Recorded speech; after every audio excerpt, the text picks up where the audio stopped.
Terve!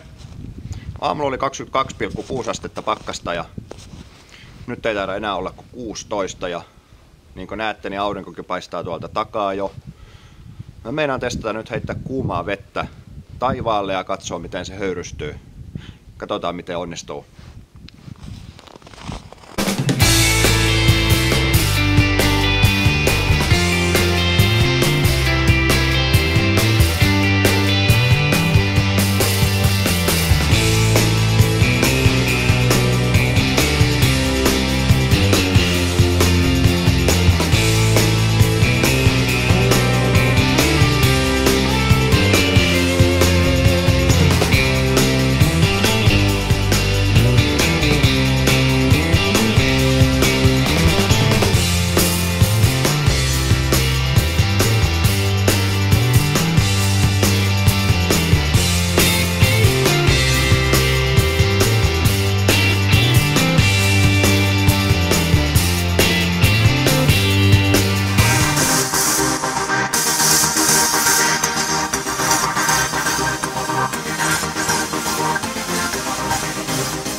No niin, kuten näitte, kyllä siitä jotain tuli, mutta sen verran varmaan oli ehkä liian lämmin jo, että kyllä sieltä muutamia isoja pisaroita tippui mun niskaani.